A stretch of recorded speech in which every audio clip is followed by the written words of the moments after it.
eyes on the storm. Vietnam, Watergate, bell-bottoms and shaggy hair, the evolving music scene.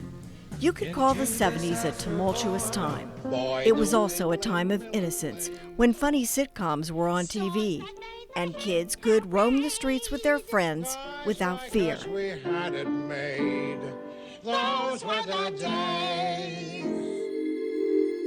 That's until something sinister happened to this teenager just after Thanksgiving 1975. A man looking for scrap metal in the ruins of an old country club made the discovery. There, among the rubble, the body of Judy Kanter in a closet-like area of a burned-out building, nude except for a jacket and shoes, dead from a shotgun blast.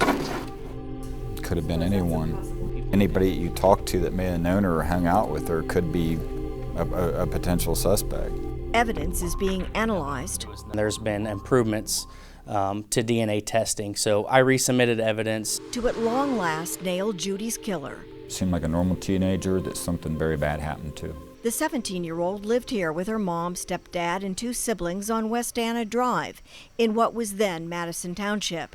Pretty and outgoing, she loved drama and art at Trotwood Madison High School. Judy graduated 1 year early with her sister Marilyn. I just always wonder what she would have been like now. Marilyn lives out of state now, so we talked about her sister on FaceTime. It's just full of life.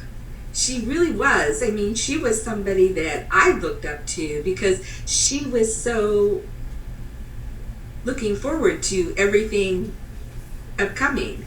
That future Judy was planning included boyfriend Ron Hobbs.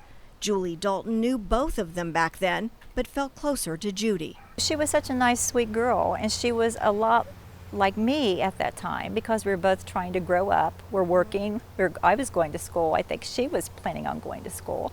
To make money for college, Judy worked here at what was a Bill Knapp's on Shiloh Springs.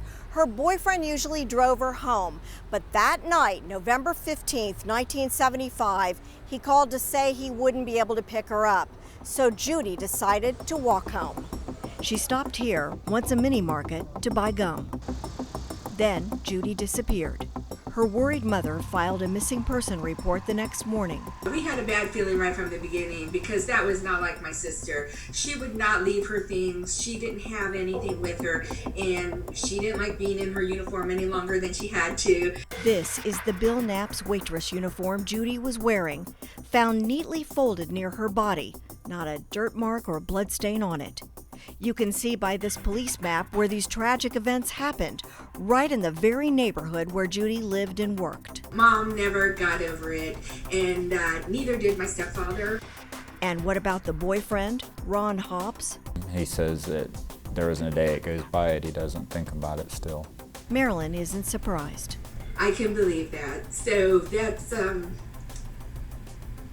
no, I know it was hard on him. You know, we stayed in touch for a long time after her death. Detectives know the motive. There was definitely some evidence leading towards a sexual assault. And they know the first shot tore through Judy's Trotwood Madison High School jacket and into her shoulder as she ran. It looks as if she was at first trying to run from somebody, trying to hide, and somebody found her. Somebody then shot her in the head as she sat in her hiding place in the ruins of the Plantation Club.